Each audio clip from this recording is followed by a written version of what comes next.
Ang storyang ito ay pinamagatang Nang Dahil sa Isang Laro. Episode 6 by Gab.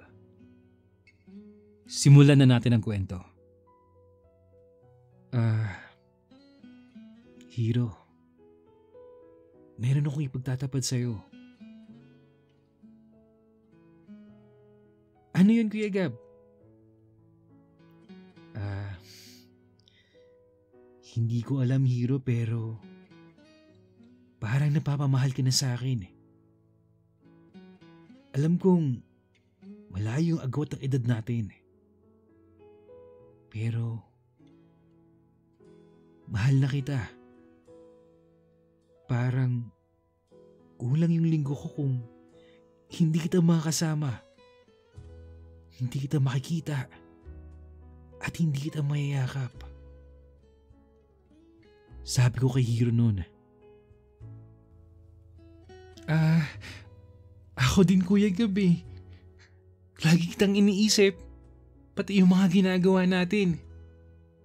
Miss na miss kita kapag hindi kita nadadalaw tuwing weekend.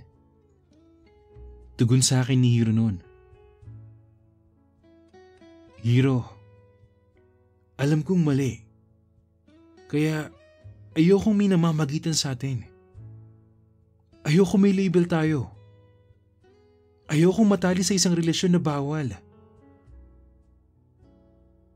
Dagdag ko pa sa kanya noon. Alam ko naman yun, Kuya Gabi. Kaya kung ano man yung meron tayo ngayon, masaya na ako noon. At yun ang importante. Tugon sa akin ulit ni Hiro noon. At dahil ayokong masasabing may official kaming relasyon, kung kaya't friends with benefits lang ang tawag namin, kung ano man yung meron kami ni Hiro. Kumbaga, walang commitment.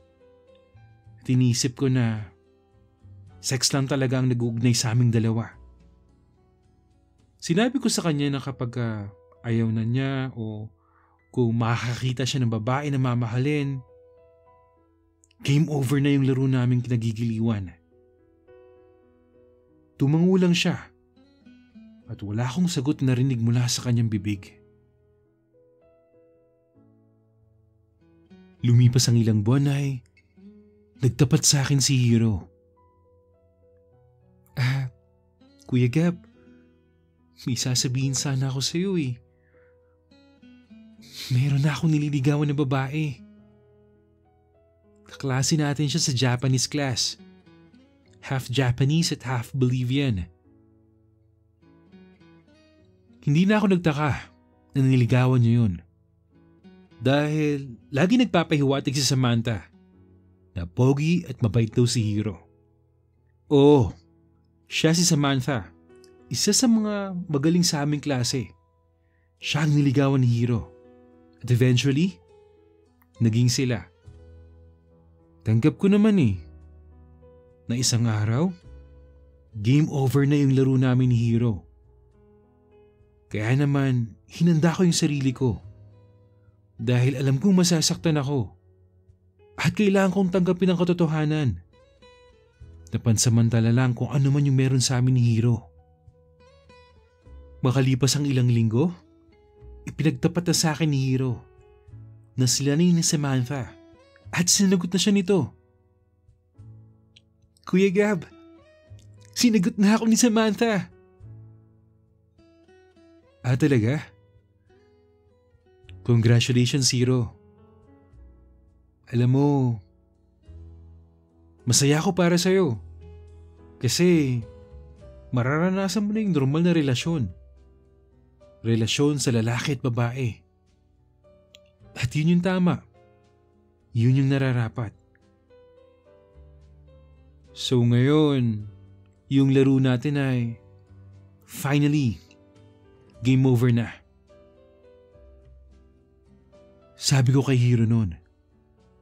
Walang kibo si Hiro. Nakatitig lamang siya sa akin noon. Kung kaya't binigyan ko siya ng mga ngiti. Pahiwatig na masaya ako para sa kanya. Subalit, sa likod ng mga ngiting yun ay nagtatago yung kirot na unti-unting dumudurog sa aking puso. Dahilan upang maitulak nito ang mga luhang nag-aagawang lumabas sa aking mga mata. Dali-dali akong tumalikod kasi ayokong makita ni Hiro ang aking pag-iyak. Tapos tinungo ko ang palikuran upang doon ko pansamantalang patahanan ang aking emosyon. Subalit, hindi pa ako nakakalayo ay niyakap niya ako na mahigpit at sabay sabing, "Kuya Gab, ayokong mag-game over yung laro natin. Pwede namang walang magbago sa atin, di ba? Kahit na kami ni Samantha. Di ba, kuya?" Ewan ko ba? Nuro narinig ko yung mga sinabi ni Hiro ay para ba ako nagkaroon ng kaginhawaan sa aking dibdib? At ang kirot ay napalitan ng kagalakan.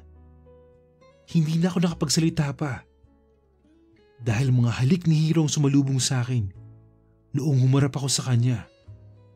At nangyari na naman ang laro na aming kinagigiliwan at hinahanap-hanap.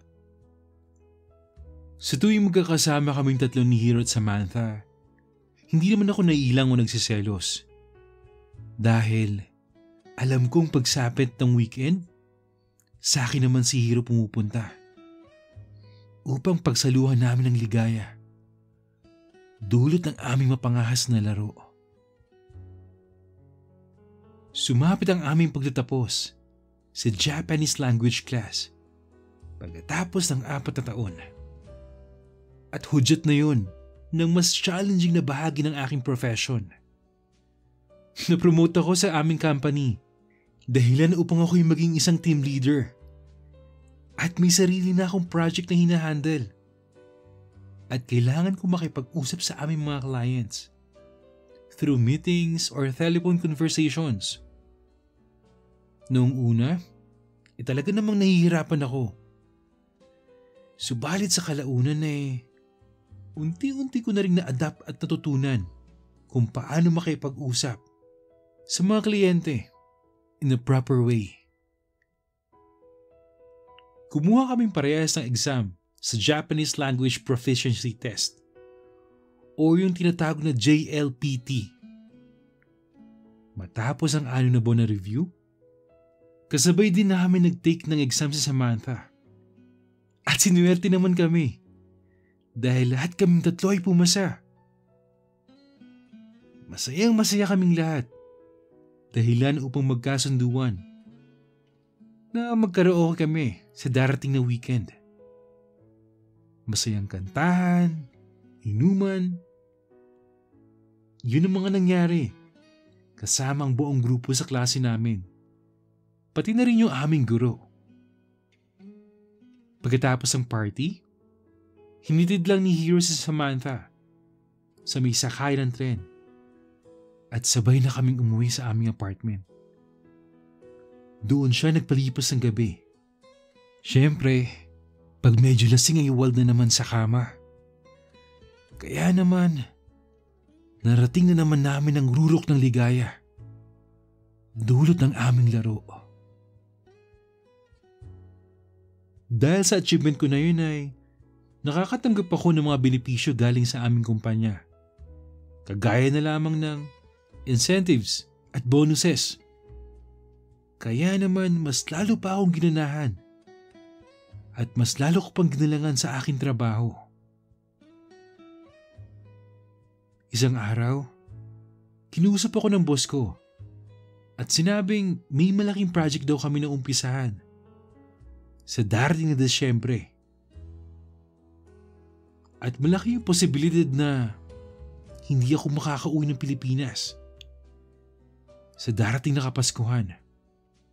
Subalit, ang kapalit naman doon nun ay ang aking pamilya ang papupuntahin sa Japan.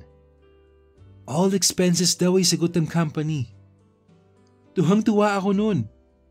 Ibinalita ko yun sa mag-ina ko dahil sa wakas makakapasyal na sila sa Japan.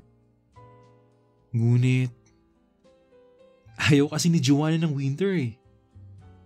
Baka raw hindi niya kakayanin ng lamig At kung pwede sa darating na bakasyon na lang sa April.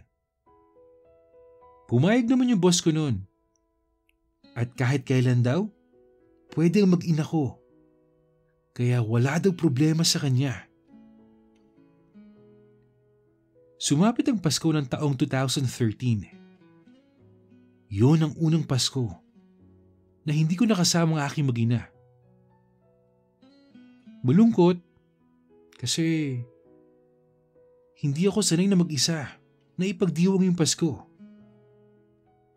Kaugalian din kasi ng pamilya ni Hiro na magkakasama sila sa Noche Buena. Kung kaya't hindi rin niya ako masasamahan sa pagsalubong ng Pasko. Ang ginawa ko noon? Natulog na lang ako pagkatapos sa pag-uusap namin ng aking mag-iina.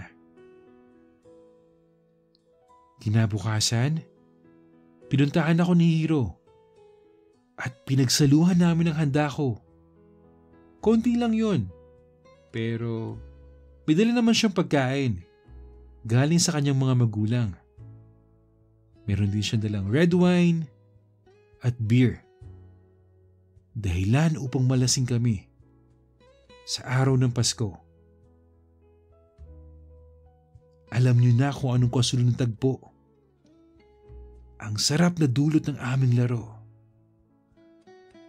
Ay, ang sarap talaga. Madaling lumipas ang mga araw at buwan. At sumapit na ngayong araw ng pagdating ng aking mag-ina.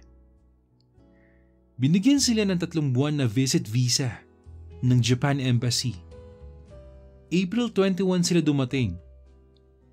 Kaya naman, kasagsagan yun ng cherry blossom o yung tinatawag na sakura. Sa prefecture ko saan ako nakatira. Hindi kasi sabay-sabay ang pamumulaklak ng cherry blossom. Tuwang-tuwa ang mag-ina ko. Dahil sa napakagandang tanawin, malinis na hangin at kapaligiran at disiplinadong mga mamamayan ang kanilang nasilayan. Kapag weekend, pinapasyal namin ni Hiro ang aking mag-ina. Dahil nung panahon na yun ay may sarili na siyang sasakyan. Kung kaya't napupuntahan namin ang mga lugar na gusto naming marating. Walang taon na noon ang aking uniko iho na si Brian. Kaya naman tandang-tanda niya ang bawat pangyayari na kanyang nararanasan sa Japan. Gustong-gusto niyang sumama kay Hiro dahil idol daw niya yung style ng buhok at pananamit nito. Spoiled naman kay Hiro si Brian dahil binibigay niya ang mga gusto nito. Hinayaan ko lang dahil minsan lang naman makarating ng Japan yung anak ko. Sa mga panahong kasama ko mag-ina ko ay casual lang kami ni Hiro. Yung tipong magkapatid lang talagang turingan namin sa isa't isa. Kapag weekend, magkakasama kaming 5 sa mga lakad. Si Hiro, si Samantha, at kaming mag-anak. Sa mga short distance na lakad, sa likod kaming mag-anak sa sasakyan ni Hiro nakapwesto. Sila naman ni Samantha sa harap. Subalit kapag malayo ang aming pinupuntahan at hindi kabisado ang daan ay sa unahan ako nakaupo dahil ako nagbibigay direksyon kay Hiro gamit yung Google Map noon. Hindi kasi kabisadong gamitin ni Samantha yung app na yun. Palibasa, Spanish kasi ang native language niya. Nakakapagsalita din naman siya ng wikang Ingles. Kaya naging malapit na rin sila na mag-iina ko.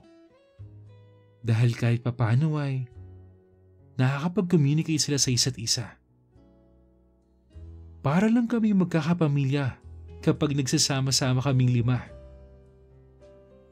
Dahil kasama ko ang aking asawa na si Joanna, sagana ako sa sex noon. Subalit, iba pa rin ang sarap dulot ng laro namin ni Hiro. Pero hindi namin pwedeng gawin yun. Hindi namin pwedeng gawin ang laro na aming kinagigiliwan. Dahil kasama ko ang aking mag-ina. dahilan upang may pananabik kami ni Hiro sa isa't isa.